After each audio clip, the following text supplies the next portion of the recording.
Hello everyone and welcome to the Indian Polity classes. And today in the session of the Indian Polity, we will be talking about the fundamental rights, मौलिक अधिकार, जो कि deal करते हैं part 3 of the Indian constitution से। और हमारे पास जो आर्टिकल्स हैं वो हैं डील करते हैं आर्टिकल 12 से लेके आर्टिकल 35 तक। देखिए, this is the most important topic of the Indian polity. Her exam के अंदर यहाँ से क्वेश्चन आपको शॉर्ट देखने को मिल जाएगा, चाहे कोई भी एग्ज़ाम हो, यूपीएससी से लेके आप ग्रुप डी तक के हर एग्ज़ाम के अंदर यहाँ से क्वेश्चन शॉर्ट देखने को मिलता है। अगर आपने फंडामेंटल राइट्स का टॉपिक इंडियन पॉलिटी में नहीं समझा, नहीं पढ़ा, तो समझ लीजिए आपने इंडियन पॉलिटी पढ़ी ही नहीं है। सो चलिए लेक्चर की शुरुआत करते हैं, आगे बढ़ते हैं और देखते हैं क्या क्या इंपॉर्टेंट पॉइंट्स हैं, किस तरीके के क्वेश्चन यहाँ से निकल के आते हैं और एग्ज़ाम में प्रेजेंट डे क्या क्राइटेरिया चल रहा है, क्या स्ट्रक्चर चल रही है क्वेश्चंस की, वो सब पॉइंट्स हम डिस्कस करेंगे आज के सेशन के अंदर। तो आगे बढ़ते हैं, लेक्चर की शुरुआत करते हैं। फर्स्ट ऑफ ऑल हमें पता होना चाहिए फंडामेंटल राइट्स के बेसिक पॉइंट के बारे में। देखिए, फंडामेंटल राइट्स का जो कंसेप्ट था, it was borrowed from the constitution of USA, United states of America से यहाँ पर बोरो किया गया था कंसेप्ट ऑफ फंडामेंटल राइट्स। मौलिक अधिकारों का जो कंसेप्ट है ये हमारे पास बोरो किया गया था यूएसए या फिर यूनाइटेड स्टेट्स ऑफ अमेरिका से। इंडिया में इनको बोला जाता है फंडामेंटल राइट्स या फिर मौलिक अधिकार, और वहीं पर यूएसए में इनको बोला जाता है बिल ऑफ राइट्स।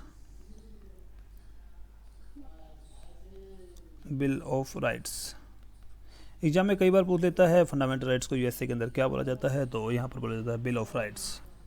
और जो फंडामेंटल राइट्स का टॉपिक है, it is considered as the most discussed and most criticised part of the Indian constitution. संविधान सभा में जब संविधान निर्माता यहाँ पर बहस कर रहे थे संविधान के ऊपर, तो फंडामेंटल राइट्स का जो टॉपिक है, it was the most discussed topic and it was the most criticised topic in the Indian constitution assembly. Okay, doctor Ambedkar give its to the highest priority. Doctor Ambedkar, जो कि father of the Indian constitution बोले जाते हैं, इन्होंने इस topic को सबसे महत्वपूर्ण प्लेस दिया इंडियन कॉन्स्टिट्यूशन के अंदर। तो और क्या क्या इंपॉर्टेंट पॉइंट्स है वो देख लेते हैं। ओरिजिनली अगर हम बात करते हैं तो at the time of enactment of the Indian constitution, जिस वक्त संविधान का निर्माण हुआ, उस वक्त हमारे पास total 7 fundamental rights. At the time of enactment का मतलब है 26 जनवरी 1950, 26 जनवरी 1950, जब देश गणतंत्र राज्य बना, एक रिपब्लिक नेशन बना देश, तो उस वक्त टोटल 7 मौलिक अधिकार संविधान के अंदर थे।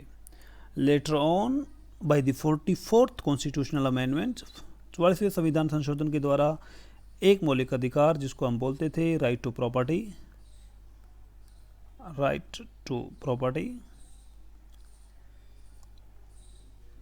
it was removed or repealed by the 44th constitutional amendment in the year 1978.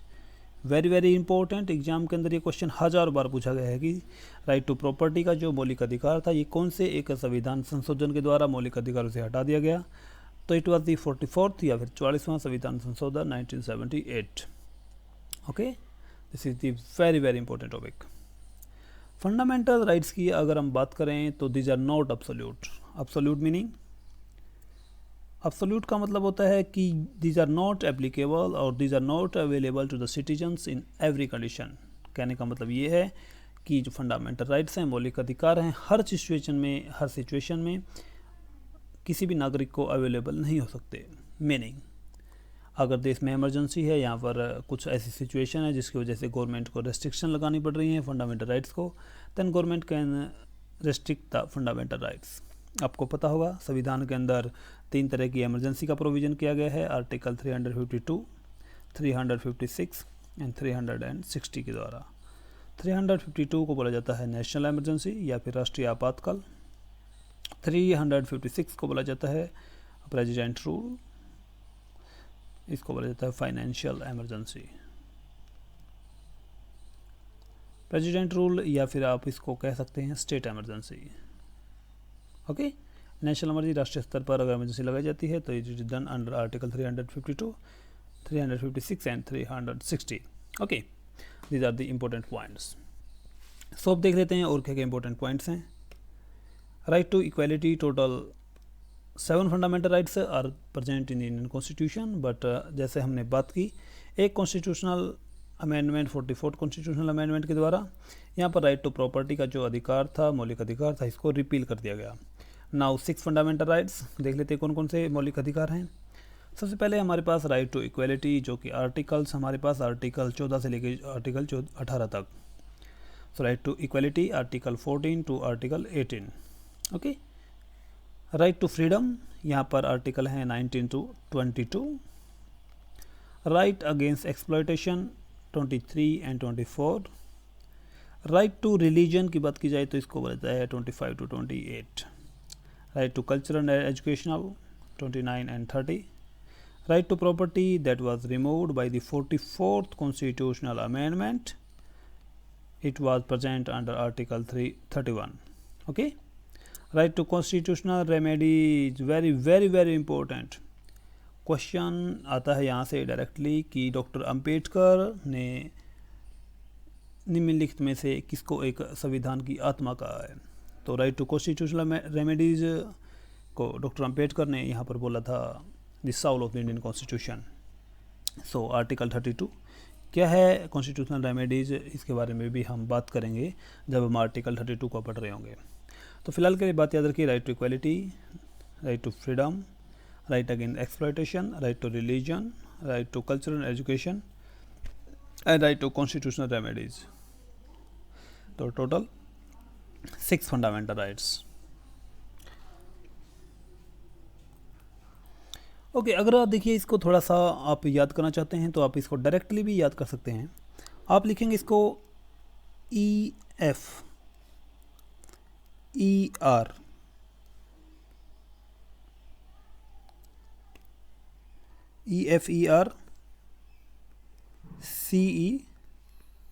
CER। This is the word you can remember all the fundamental rights। देखिए ई से बात करें राइट टू इक्वालिटी, एफ से राइट टू फ्रीडम, ई से हम बात करें right against exploitation,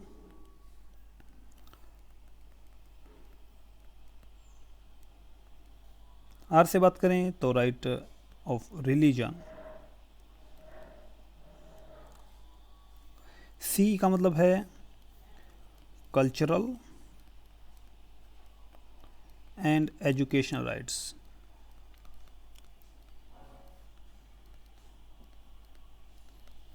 CR right to constitutional remedies।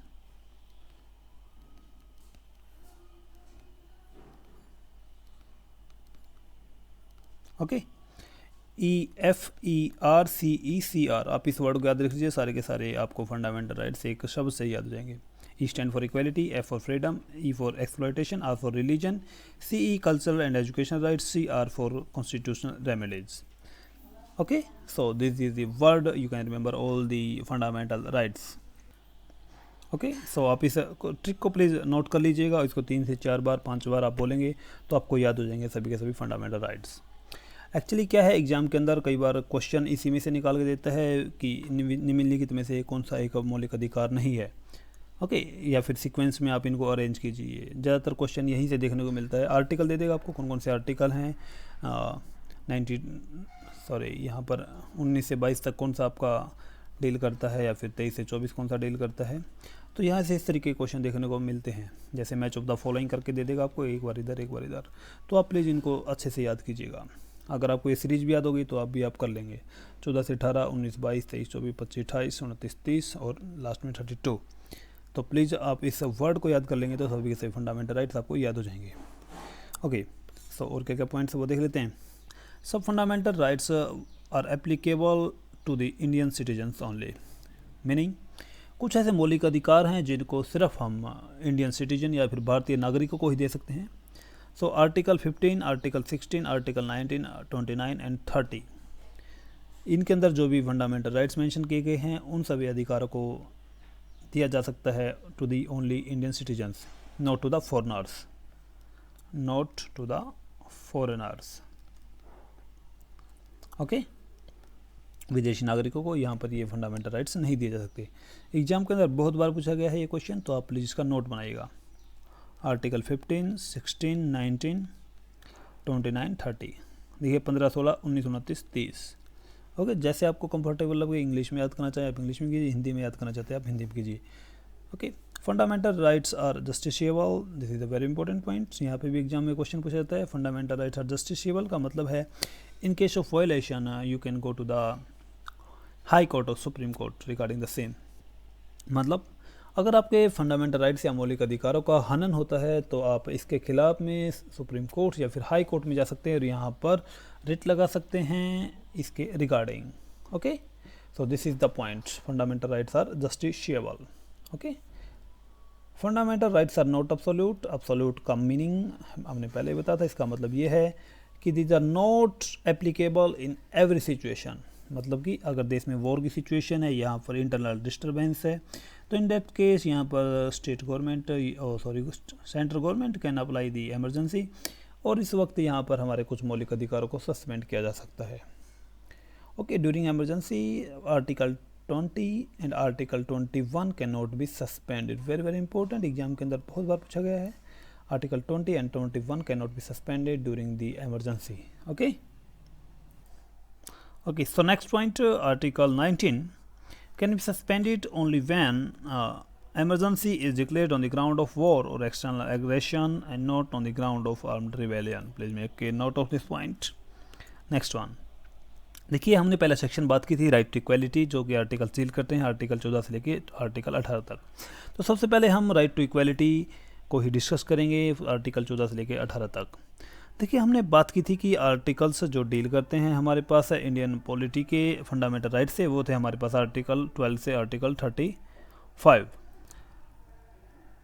Article 12 it basically deals with the definition of the state. राज्य की परिभाषा दी गई है आर्टिकल 12 के अंदर। इसमें बताया गया है कि राज्य जहाँ पर फंडामेंटल राइट को इन्फोर्स किया जाएगा उनकी डेफिनेशन क्या है, किन किन संस्थाओं को, किन किन चीज़ों को आप स्टेट दे सकते हैं जहाँ पर फंडामेंटल राइट्स को इम्प्लीमेंट करना कंपलसरी है। सो आर्टिकल 12 में यहाँ पर डेफिनेशन दी गई है स्टेट की या फिर राज्य की। तो state include government and parliament of India, Bharat की सरकार और पार्लियामेंट को स्टेट के दर्जा दिया गया है।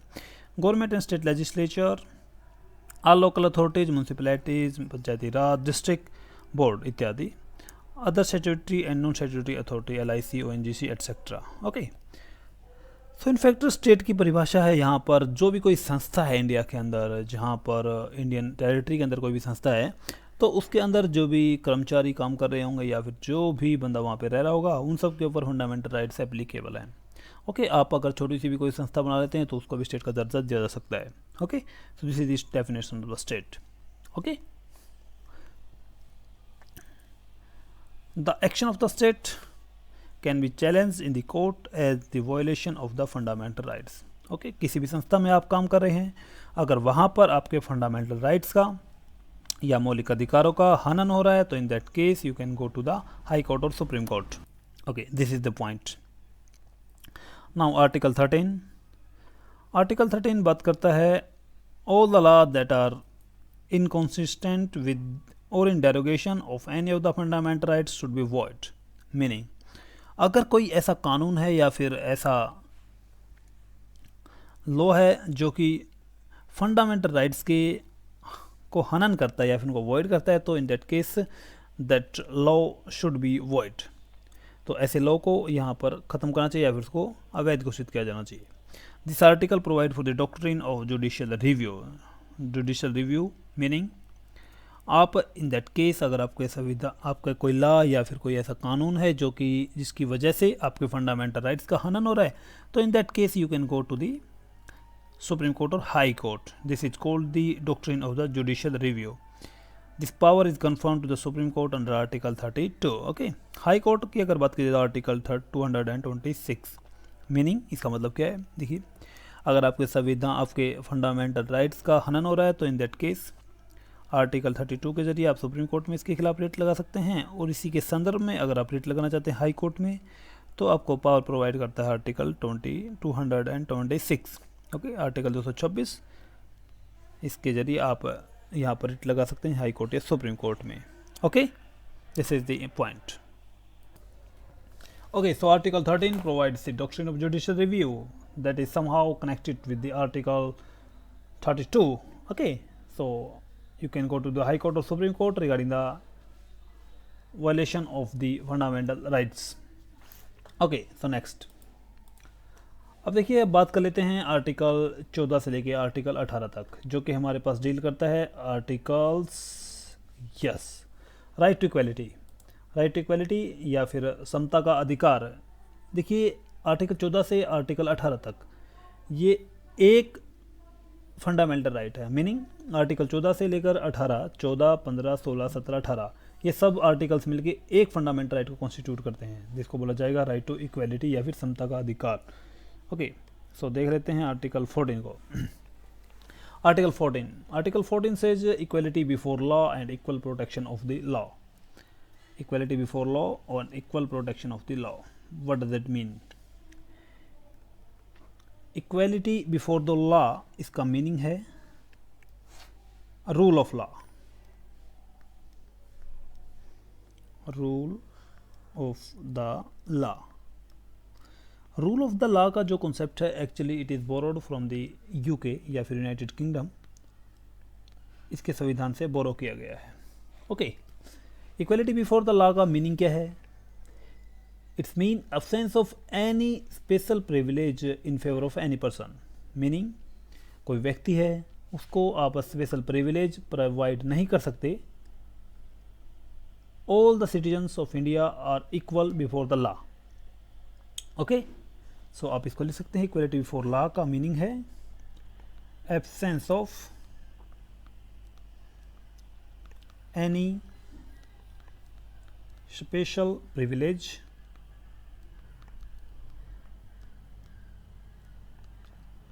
इन फेवर ऑफ एनी पर्सन। किसी भी व्यक्ति को आप स्पेशल प्रिविलेज प्रोवाइड नहीं कर सकते जब यहाँ पर बात आ रही है लॉ को इम्प्लीमेंट कराने के लिए।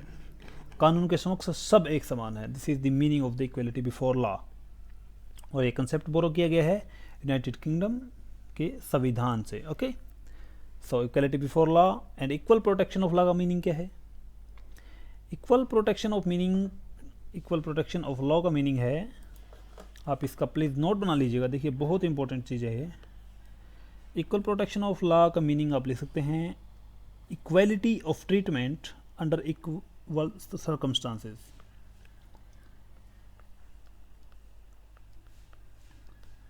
The equality of treatment under equal circumstances,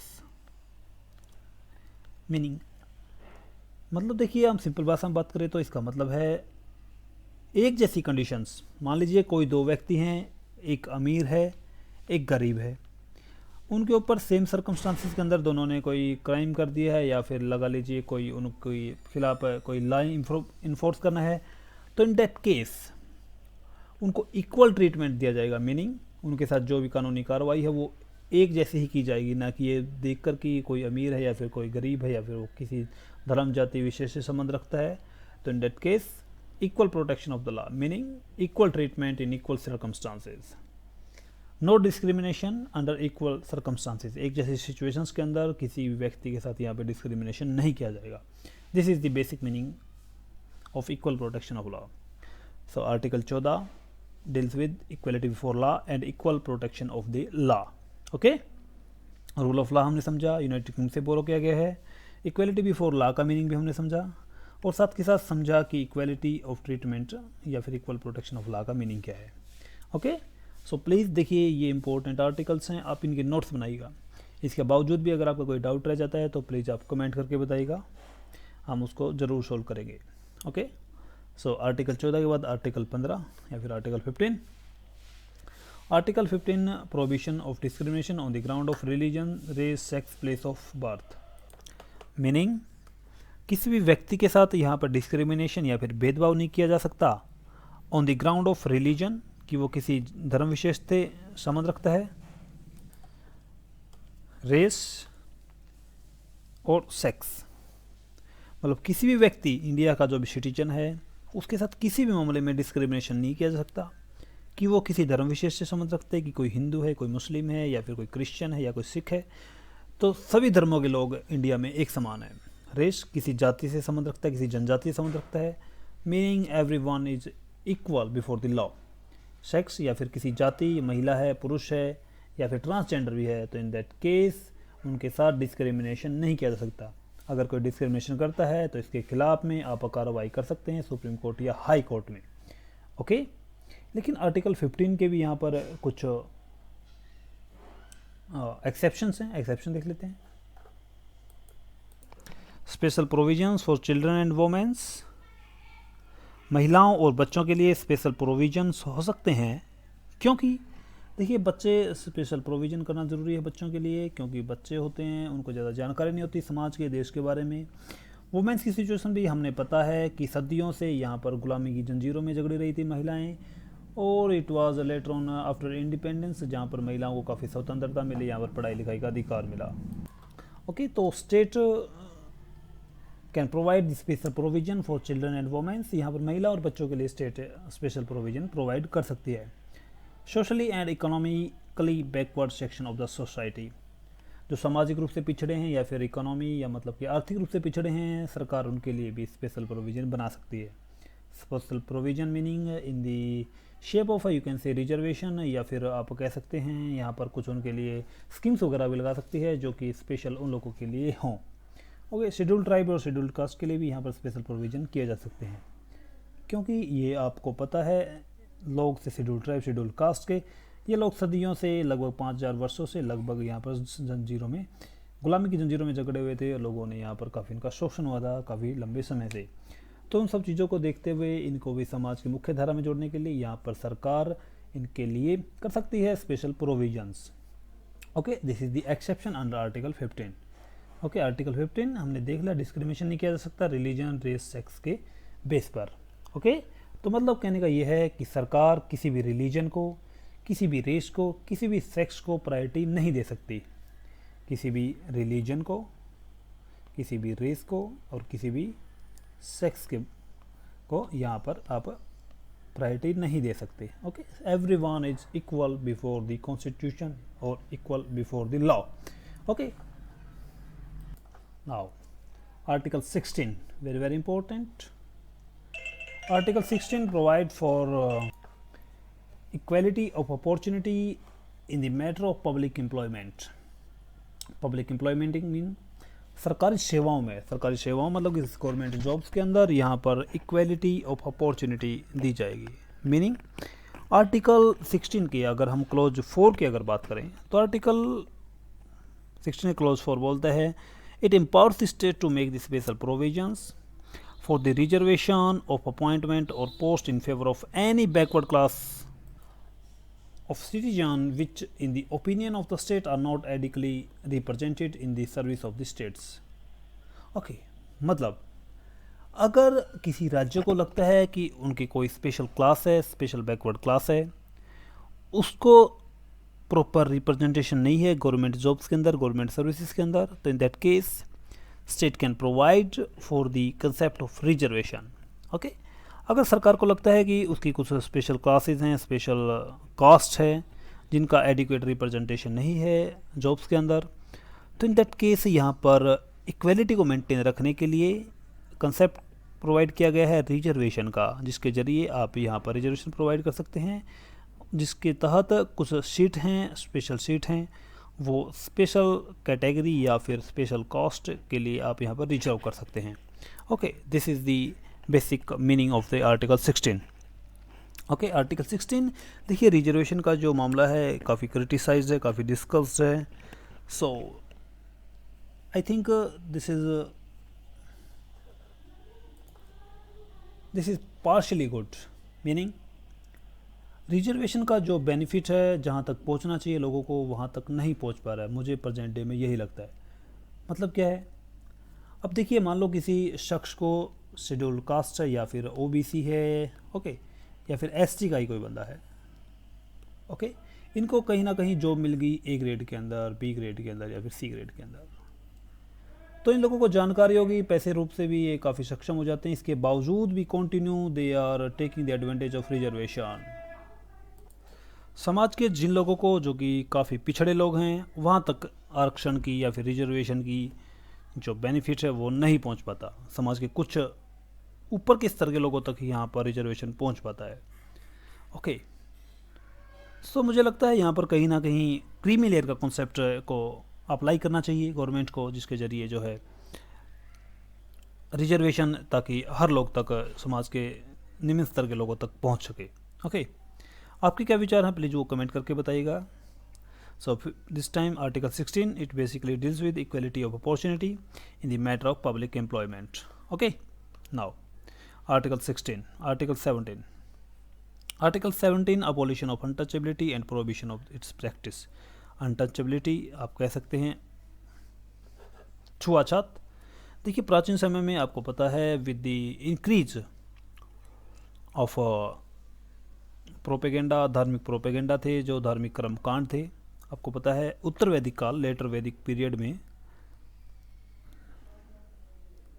letter वैदिक पीरियड में यहाँ पर आपको पता है धार्मिक कर्मकांड काफ़ी बढ़ गए थे। इसके साथ साथ यहाँ पर छुआछात या फिर आप कह सकते हैं अछूत की जो कॉन्सेप्ट था वो निकल के आया। कुछ लोग जिनको शेड्यूल्ड कास्ट या शेड्यूल्ड ट्राइब की श्रेणी में रखा गया है आज प्रेजेंट डे में, उनको माना जाता था अछूत या फिर छुआछात से ग्रस्त। ओके, उन लोगों को ऐसा माना जाता था कि उनकी अगर परछाई भी ज़मीन पर पड़ती है तो ज़मीन भी अपवित्र हो जाएगी। ओके, मानवता का कितना बड़ा शर्मनाक घटना आप कह सकते हैं इसको। तो देखिए, ऐसे देश में जहाँ पर इस तरीके की चीज़ें हों, 50% के करीब लोग अछूत माने जाते हों, उस देश को आप इक्वालिटी की धारा में कैसे लेके आएंगे? This is the main point. तो आर्टिकल 17 फंडामेंटल राइट्स का आर्टिकल 17, इसमें बोला गया, it talks about the untouchability and prohibition of its practice.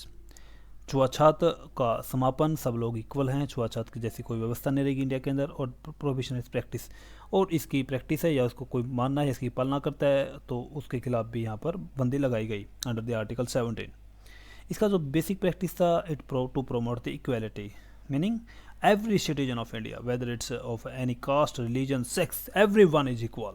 Okay, सबको इक्वल अपॉर्चुनिटी है। अछूत की जैसी कोई भावना नहीं है देश के अंदर, ऐसी ना कोई रहनी चाहिए। ओके, तो parliament pass the untouchability act of 1955। 1955 में जब सिटीजनशिप एक्ट लाया गया, साथ के साथ यहाँ पर लाया गया था untouchability act.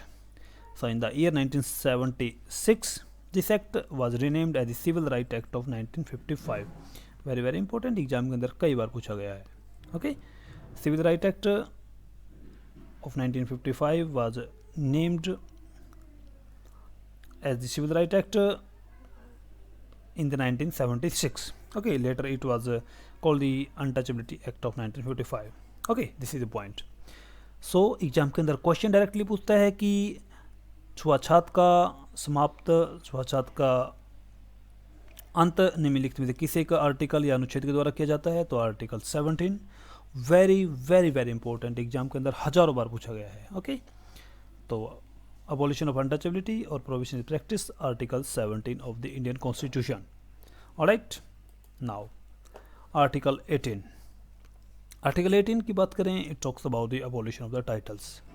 Abolition of the titles का मतलब क्या है? देखिए, कुछ लोग ब्रिटिश रूल के दौरान, स्पेशली यहाँ पर क्या सीन था, कुछ लोग जो अंग्रेज़ों के शासन से खुश थे या फिर आप कह सकते हैं उनको लगता था कि अंग्रेज़ यहाँ पर अच्छा काम कर रहे हैं, तो कहीं ना कहीं अंग्रेज़ों की यहाँ पर कह सकते हैं आप उनके लिए जॉब्स करते थे, उनके लिए खातिरदारी करते थे वगैरह वगैरह। तो यहाँ पर कुछ स्पेशल टाइटल्स दिए जाते थे ब्रिटिशर्स के द्वारा। फॉर एग्जांपल, यहाँ पर सर की उपाधि बेसिकली दी जाती थी ब्रिटिशर्स के द्वारा। ओके, तो सर की उपाधि मिलने के बाद किसी व्यक्ति को कोई स्पेशल पद मिल जाता है, कोई स्पेशल टाइटल मिल जाता है, तो वो अपने आप को औरों से ऊपर की तरफ समझता है। तो देखिए, हम एक तरफ तो बात कर रहे हैं राइट टू इक्वालिटी या समता का अधिकार, दूसरी तरफ अगर हम प्रोवाइड कर रहे हैं स्पेशल टाइटल्स, तो कहीं ना कहीं यहाँ पर हो जाएगा abolition of the article 14। Okay, so article 18 के तहत फंडामेंटल राइट्स में यहाँ पर बात की अबॉलिशन ऑफ द टाइटल्स की, लेकिन यहाँ पे भी कुछ एक्सेप्शन रखे गए गवर्नमेंट के द्वारा। वो हैं exception under military and academic. देखिए, सेना में अगर कोई दम साहस का प्रदर्शन करता है, तो इन दैट केस यहाँ पर उनको स्पेशल टाइटल दिए जाते हैं, कुछ अवार्ड दिए जाते हैं, पद्मश्री, पद्म विभूषण वगैरह वगैरह। ओके, तो यहाँ पर वो दिए जा सकते हैं, दिस इज एक्सेप्शन हेयर। कुछ सिविलियन अवार्ड भी इंडिया के अंदर, जैसे कि आप भारत रत्न अवार्ड है जो कि इंडिया का हाईएस्ट सिविलियन अवार्ड है। वो अवार्ड दिए जा सकते हैं अगर कोई व्यक्ति यहाँ पर स्पेशल इंडिया को रिप्रेजेंट करता है या भारत को अंतर्राष्ट्रीय स्तर पर भारत की पहचान बढ़ाता है, तो इन दैट केस यहाँ पर अवार्ड दिए जा सकते हैं। लेकिन यहाँ पे उनको पूरी कुछ रेस्ट्रिक्शंस हैं। Person holding with special titles are accepted to maintain the dignity of award of the nation.